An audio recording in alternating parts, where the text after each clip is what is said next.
Global Indian Network. Print, TV, events, podcasts. Find out more at globalindianseries.com.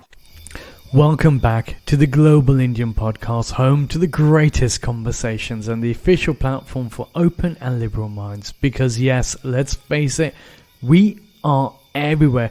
Now, as you know, every week we plunge ourselves into the human experience behind our perceptions of identity, take a second look at the countries we now call home, and tackle the big conversations. A couple of weeks ago, we did a podcast on brand business. It was with Rekha Bishamar, who's involved with VSB, which is an incredible organization in Suriname. Now, since that podcast, we received many emails and many direct messages of people requesting further information. Since that recording, to give you an idea for the global audiences, Suriname's economy has continued to take a turn. Not only was there unrest in the streets, but also equally there's been many calls from the private sector for change. A lot of people were requesting whether we had had a chance to speak with the relevant ministers there. So I went back in the archives and pulled this out. This is a conversation I had with the Minister of Entrepreneurship, Technology and Innovation. It's Rishma KuldipSingh, and she's very gracious enough not only to be a great listener of the podcast every single week alongside many other ministers within the country, but also provide her perspectives of what the current events are. She didn't shy away from some of the deeper challenges facing the country, but what I do like the idea of is that she spoke about the ideas surrounding identity. So rather than put this into the Brand Business podcast, I wanted to provide it to you here first, because I know that there's been a massive request for this. But before then, a quick note from our dear sponsors. If you want to find out more about the Global Indian series, by the way, well, it couldn't be easier. Simply come to the website, which is www.globalindianseries.com. There you can listen to this podcast and the entire repertoire of discussions so far. Hi, this is Damesh Shingala, co-founder of Novus. At Novus, we believe technology leads the way for a meaningful change. We are on a mission to change the way corporations, governments, and institutions interact with information. Same as the Global Indian podcast, help people transform for a better future. Find out more on how we are inspiring global change, either at the Global Indian Series website or Novus website to learn more about our innovative software solutions. From our family to yours, I hope you enjoy the show. Thank you. My name is Chitra Stern, and I am a proud Global Indian Ambassador and CEO of Martiniale Resorts and Martiniale Residences. We pride ourselves on the journeys that define a community, and our developments bring people together. Did you know that over 70,000 people just like us call Portugal home? The Global Indian journey has brought people together in a meaningful way, and on behalf of all of us at Martiniale, we want to thank you for joining us in these remarkable conversations. We look forward to seeing you here in Lisbon post-COVID. Hi, my name is Divya and I'm co-founder of the Global Indian Podcast.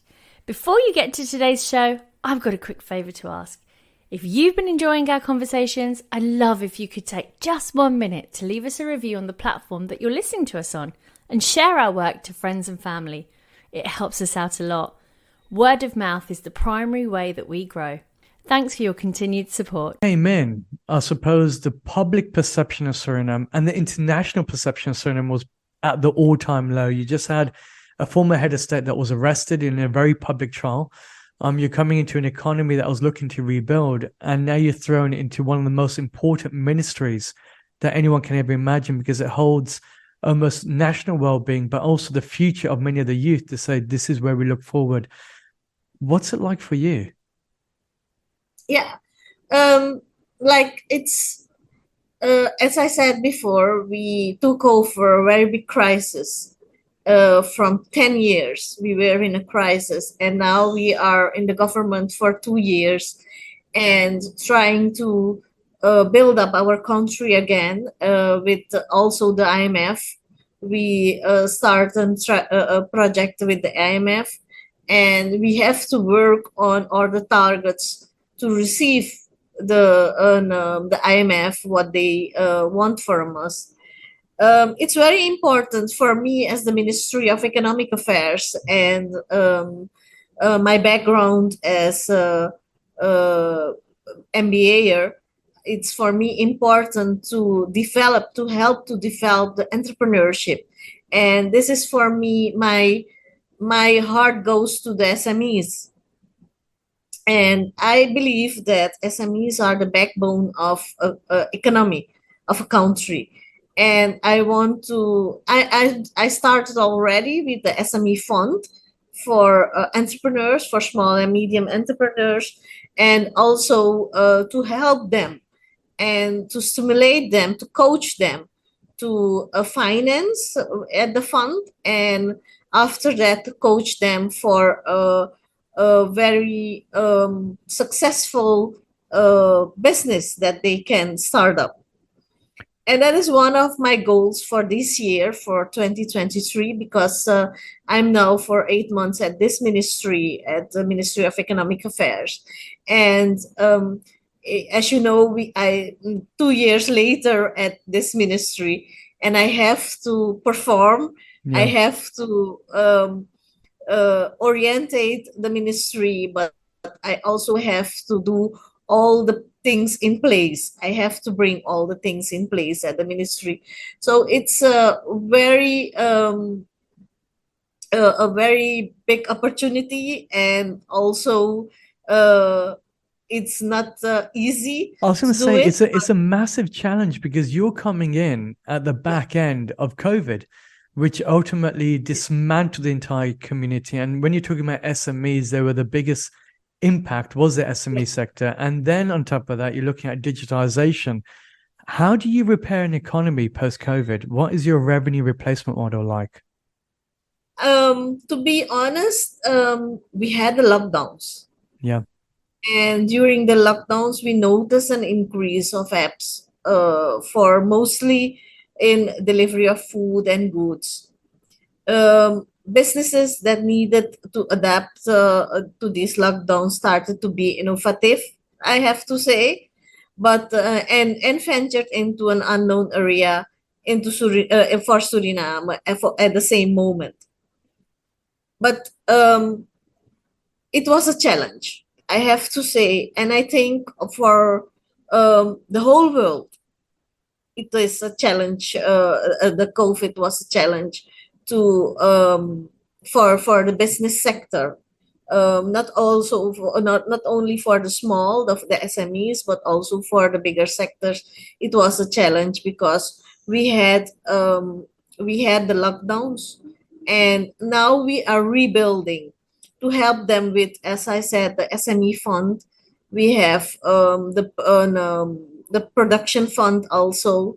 So we are trying to help our people with all that with that service. Yeah. And to become a better country. And we had COVID, but we had a crisis also, as I said before. With the fund then that you've developed, how does the fund work? Is it almost a form of startup capital? And who ultimately provides fund? Who ultimately invests in the fund? Is it just from the government side, or is it also open for international investors? Look, if you go to the bank, I want to be open and transparent. If you go to the bank, the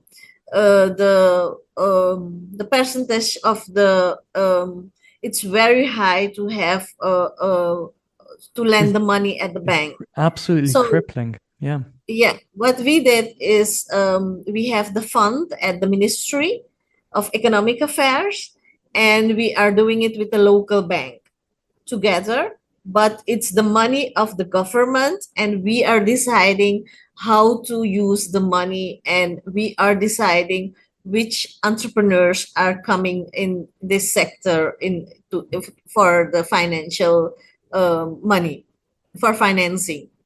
Yeah. So we are coaching, we are helping to write their business plan, we are coaching the entrepreneur to the bank, and then they get the money, and we are after that we are coaching the business also.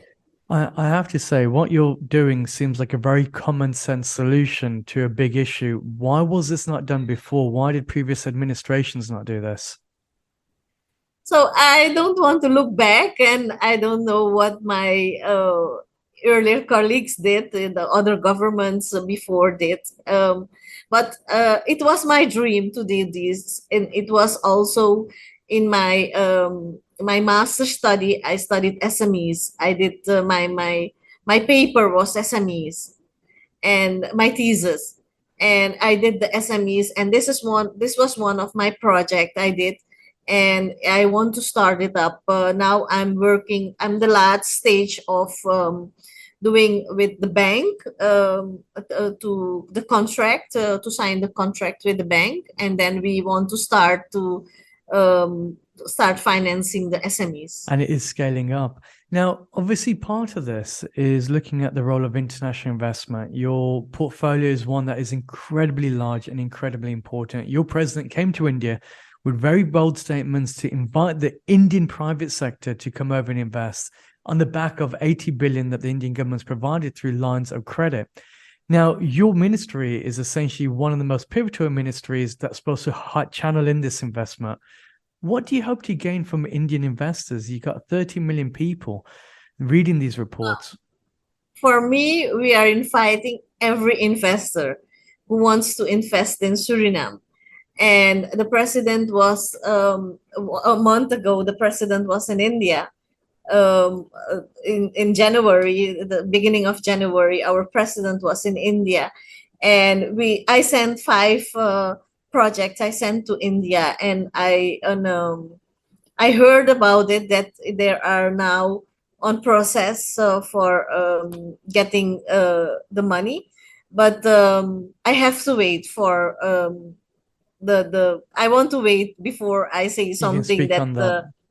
Yeah, before what do you hope for Indian businesses to look at in Suriname? Because I know part of the challenges that many companies in India have stated is we don't have any familiarization to Suriname. We don't know enough about the economy. We don't know what's happening with the legalities in terms of how our investments will be protected. And so with the void of trust, it's very difficult then to make a decision that you get access to finances with. So what is the ministry doing right now to almost bridge that level of communication with India to let them know we are taking you seriously? We started now with India. As I said before, I'm new at the ministry, and I have a very good relationship with the Indian ambassador here in Suriname. And I met him on Friday, and he told me, he said, Rishma, you have to do the projects with me. I said, yes, ambassador. This week you will have the projects, and I will send it. He said, no, he's a very decent man, and we are working together. And as I said, the opportunities with India are unlimited, as we are seeing India as a partner, as a good partner in our economic development. So we want to now move forward in the second phase of our economy, and we want to do the industrialization. That is very important for us, and we are open for all cooperation and partnerships with India, and we know India has the capability of technology and know-how that can help us. Not only the financing is important, or the money is important, but also the technical assistance is important. What we need as a small country, as Suriname, for developing this country. Interesting. I know one of the areas that your president has spoken about is establishing a tech training institute, which again falls under your portfolio there. Can you tell us a bit more about that institute and what you hope to gain from there? Yes, I make some notice about it. Let me see. And I am aware you're 8 months into a really big role. So to be able to memorize everything is near enough impossible. So I do appreciate that as well. Yeah, and our president mentioned it, and I know this ministry, our ministry, was busy to write a project for a technological center, a ICT center here in Suriname, and we want to take the targets in mind for establishing a teach training institute, and can be reality because we have the plans. We have the policy and the infrastructure. We only need the technical assistance. Oh, wow. So he's only getting the technical assistance in to make it work and operate. Yeah. The project is also an part of India, what the president took with him. So, but important is the technical assistant. We have in Suriname, if I can be honest, a lot of our high educated people left Suriname in the crisis period of the 10 years we had. Yeah, Sorry, if I can drink some water. No, that's fine. It's because you had a massive brain drain, didn't you? Flocks of people went to the US, to Canada, some went to other markets in the Caribbean. Netherlands. Yeah. We have a very big brain drain. If I can speak about my ministry, is I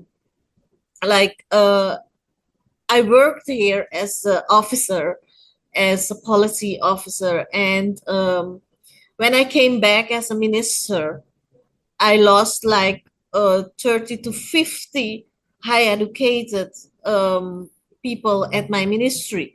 So I have to do it with a small team, which is it's very, the demands are very high of first. So we have to work 12 to 18 hours to get our results.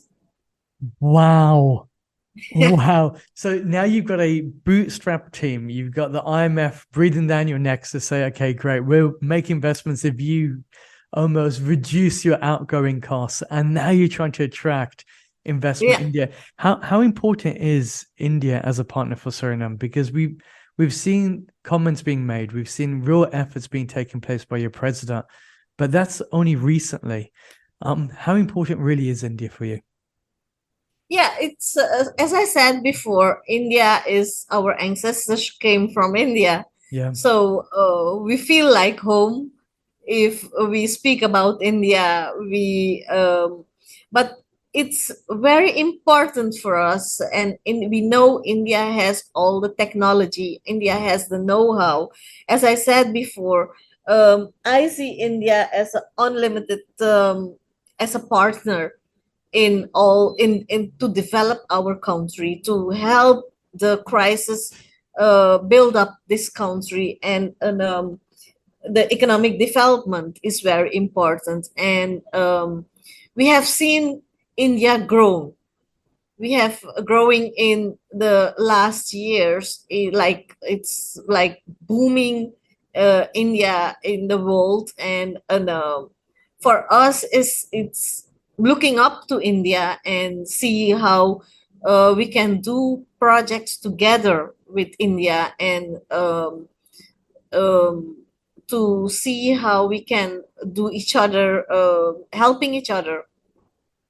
Yes, coming down to familiarity, obviously many of the audience right the way across India, from CEOs through to state ministers and federal ministers, will be looking at Suriname and saying, obviously, these are people-to-people contacts, people of Indian origin, and you're celebrating 150 years since the community have come to Suriname and call it home, in addition to obviously the Chinese diaspora, as well as the African diaspora. I think it's over 160 years there, respectively. But obviously, there's something incredibly interesting about Surinamese identity. You're very different from your counterparts in Guyana. You're very different from those in Trinidad and Tobago, and you're very different from the other parts of the Caribbean. What does it mean to be Surinamese to you? What is that identity? I think for me, it's my birth country, and it's my we are unique. I have to say we are unique in the world. I have to say, because we have a mosque and a synagogue nearby to each other, and we are united. That's important for us. We have 5 identities, ethnicities are rolled into one.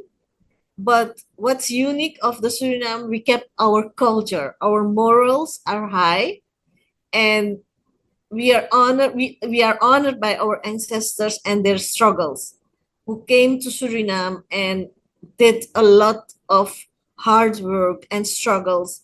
But here we are now um, as the diaspora of Indians and in high positions, but we are melting. We are one pot with all the ethnicities, but we have our cultures. We hold our cultures high, and that is one of the unique things in the Caribbean. What we have as Suriname, and I think that is our strength and our uniqueness in the Latin America, in the Caribbean, and you can also notice it in our food and we have the sample and the create a fusion of flavors. So we have the Indian food, we have the Chinese food, we have the African food, we have the Chinese. We have all the 5 ethnicities that we have in Suriname, and we can live together. We can work together. I was gonna say, We can. you don't have the challenges though that your next door neighbors have, because when you look at Guyana, for example, it's very much a ethnically divided nation. Governments are Yeah. ethnically divided, but somehow in Suriname, you've never, from what we know, had those issues. What's been the secret to your success for creating this unity? It's the upbringing with the cultural upbringing of us and the morals. So I think we can speak that Suriname is one of the most peaceful countries in the world. We have all the ethnicities, but we accept each other as brothers and sisters, and we live together. We help together, and I can say we are peaceful to each other. That's incredible. And Look, acceptance is very important. That's an honor for us as a Surinamese people, and the president and the government and my colleague ministers. So I have to say that Suriname now in these 2 years, we are setting Suriname on the map in the world. oh wow. And because maybe I can say it openly, the other government did not have the bond with India, and the president could not go to the outside of the country. So our president, uh, uh, um, our president is setting our country on the map. He can go everywhere, and India is one of the priorities of us. So he was invited by the President Modi, and Vice President Modi, and they had good opportunities with Suriname and India. So we are looking forward. He was there 2 weeks ago, and now we are hard working on all the projects that we have to deliver with to India, and see how we can work together and do the Well, projects together. I think if there's ever a test of investigation, is the fact that we're here now following up literally 2 weeks after, and you're speaking to over 30 million investors across India. It shows that the speed is there. But I think alongside that comes a massive challenge, as Bruno is saying. It's the way that people look at Suriname is, again, if you don't mind me being frank, I think seeing what happened with the previous administration and the international arrests, it doesn't give people the feeling that here's a country that we can kind of do further investigation and deep dive in. Like Rishma, on your side, why is the work that we're doing important for Suriname? Why do you think that networks like this help your country? As you see, is I said before, you cannot imagine in what kind of crisis we were in the 10 years. And as a government officer, I have worked in the crisis. I've seen the crisis, and it's for us to have a bright future for our children. We have to work with everyone, and for us it is very important to work with India, because we have seen India growing in the last years by businesses, by know-how, by you cannot you take the name or India is doing it. Yeah. So it's for us very important to see how we can grow together with India as a diaspora from India, but we are looking we are focusing in our sustainable economic growth, and that is the welfare and prosperity for all in this country. And I think if we can work together and set Suriname where we want to be, we can be also a hub for the whole Caribbean. Now, I know you as the audience out there will have many more questions around this subject, and I promise you, we will be doing a microsite purely looking at some of the leading places across the Caribbean, as well as across the world. This is your opportunity to deep dive into the true discussions that matter most, without fear or favour, and to really assess for yourself the meanings of national identity, having a look at the opportunities both economically, but also understanding socially where the nations are heading. Now, if you'd like to find out more about the work that we do, couldn't be easier. Come to the website. It's globalindianseries.com.